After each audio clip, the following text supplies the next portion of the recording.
I think this split is going to be a lot more competitive than last split. I want to win this summer split actually really badly.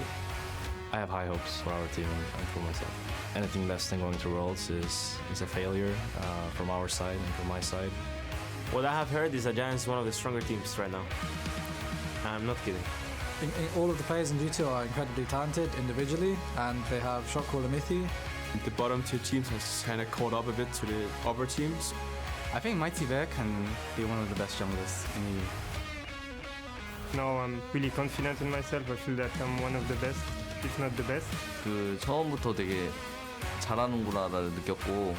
The format change will be an upgrade overall. The more games we get on stage, the better it is. The bottom tier teams are not so bottom tier as people think anymore. EU LCS is going to be much, much closer this year.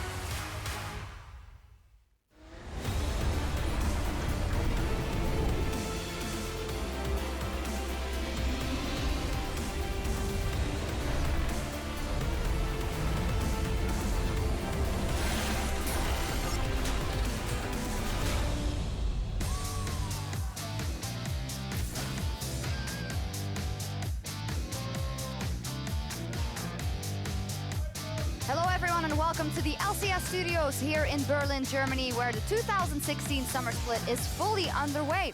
We're ready for another 5 matchups here in our opening week. As you can see, the studio, that is studio over there, and the fans rather gearing up for the games. Origen as well, they have something to make up for after that 0-2 start yesterday. Rockat a 1-1, but they seem in good spirits and had a good performance on day one. Hello everyone, I'm EpicSkillshot supporter, anchoring the analyst desk alongside Martin the Fisio Lunge and Andy Vedius Day. Hello gentlemen. Good day yesterday, a lot of closer games than we anticipated. Yeah, you know, some of the teams we didn't maybe expect too much from. Looking back at Spring Split, actually showed up, like Splyce and Rockat.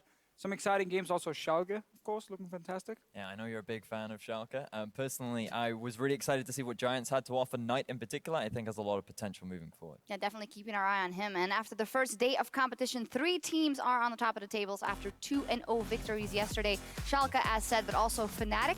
G2 with 3 points each, and then OG, the UOL, and Giants without any points. And I thought it was really interesting. A couple of people commenting in our opening video there that the bottom tier teams definitely aren't as weak as they have been, and that it was going to be much more competitive overall. Yeah, I think that was the big story for us as well, looking at the entire off-season, because every single bottom 4 team of Spring Split actually improved in terms of roster changes. You know, some of the weak members got removed. We saw Schalke upgrade in the mid lane, Splyce upgrade for supports. Of course, Rockat picking up 3 new members. So yeah, they all look much better. Now the question is, can they start challenging for the top spots? Are we just looking for more teams fighting for a top 6 potentially and not a top 3? And this is something that I actually really like about the best of 2 format, because it's giving these previously considered lower tier teams more opportunities to show their stuff. And now that teams that don't perform well, maybe game 1, have a chance to look back, they have more footage moving forward, and there's just more opportunities to grow as a team. Yeah, that's what we heard yesterday from Thrasher and Kabashard as well. Thrasher's like, well, if it was 1-1 or we lost one game, you go home, you're 0-1, and you kind of just feel bad as well, and this gives you just a chance to rectify. And feel even worse if it's 2-0, right? Yeah. OG was probably not feeling too skipper after that. In any case, in addition to seeing the league's first best of 2s, we also saw the off-season impact on the metagame. A couple of things.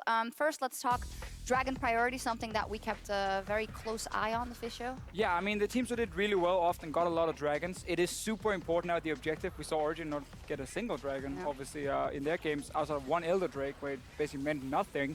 We also looked just at a few numbers. Like back in Spring Split, the first dragon would normally get taken in 14 minutes and then 10 seconds. Here in the Summer Split, okay, we only had 10 games, but still, all the way down to 10 minutes, 10.5 minutes. That's where you get the first dragon.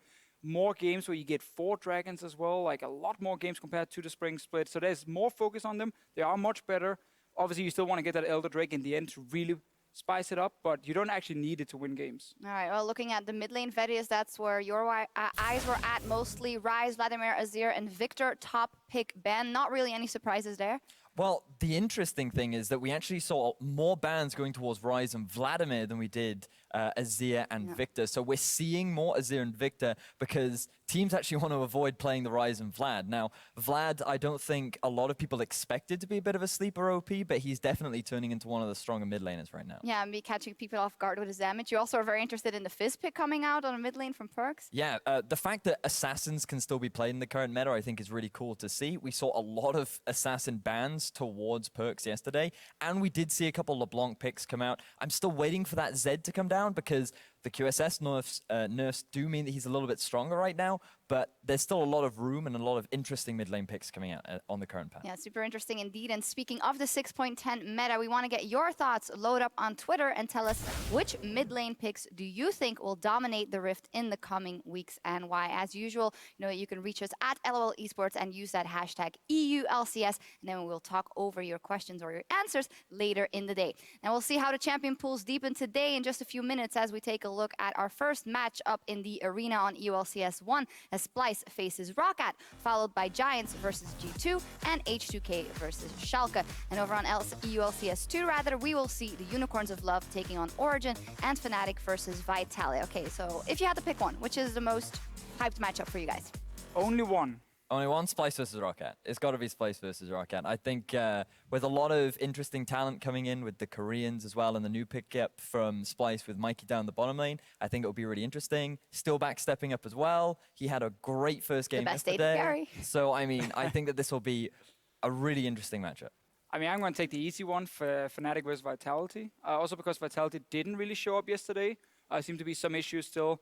I have a lot of questions about Police as an AD carry. I actually don't think he's good enough to be in a team who will challenge for the #1 and #2 spot here in Europe. But that's something he needs to show today against Fnatic. And I want to see a cleaner game compared to what we saw against Giants from them.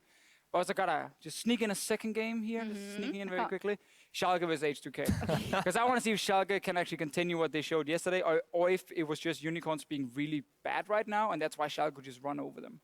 Yeah, just to add on to that, I mean, H2K did show a couple. H2K showed a couple growing pains in their first game against Rockat. Rockat did play well, but there were obviously a lot of big mistakes from H2K in that game 1. They rectified them game 2, so coming into today, I think it will be a little bit more interesting what they have to show, but it does show that there are a couple of weaknesses that can be taken advantage of. And I'm taking a look at all the other games, because in short, we just want to watch everything. Now be sure to stick around after the final game of the day as well for the post-game lobby, where we will recap all of today's and yesterday's action with our panel of experts, come to foregone conclusions after week 1. You know the drill. But now it is time to focus on our first series of the day, starting with Splyce versus Rockat here on EULCS 1.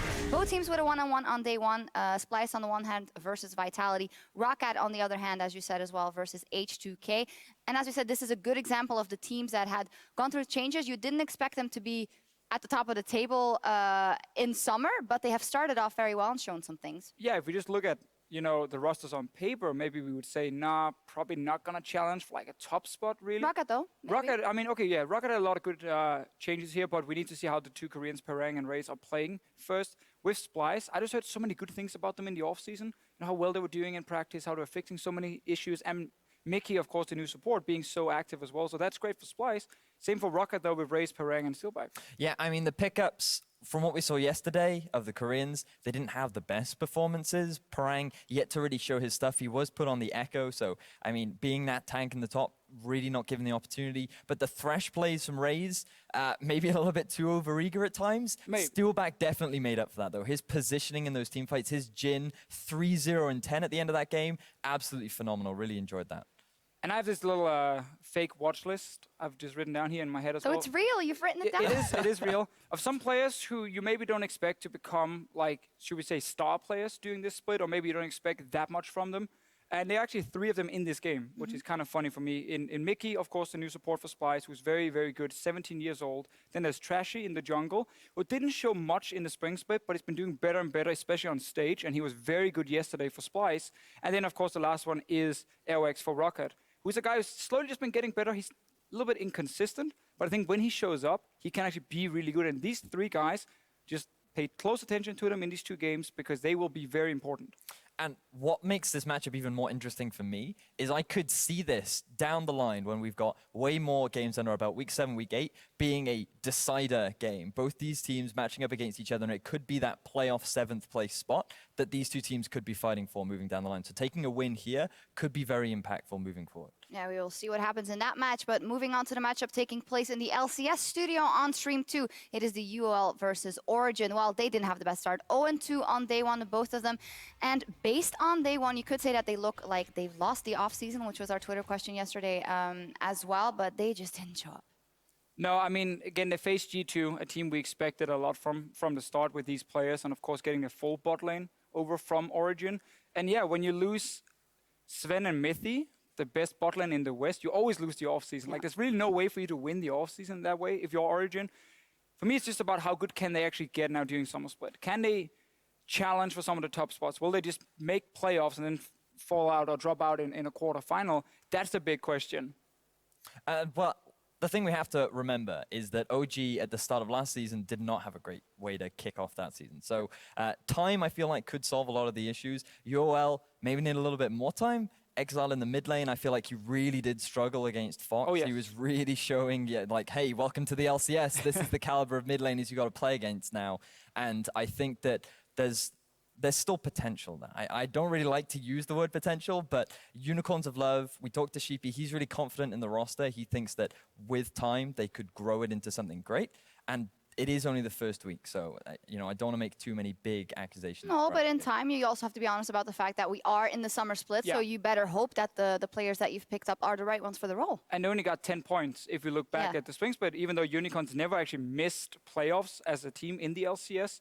This roster, with the start they had, and so many question marks, honestly, I wouldn't be surprised if this was the first Unicorns of Love roster that didn't make playoffs. And I think actually they will settle with fighting to avoid promotion tournament. But again, it's day one. We've only seen the 2 games, but there were so many issues. And a lot of the other teams actually showed up from the start. Yeah, and still the Unicorns, somehow they always manage to make it to playoffs. We'll see what happens. Enough from us. It is time to get onto the Rift, so let's send it over to our casters and get into the games. Good evening.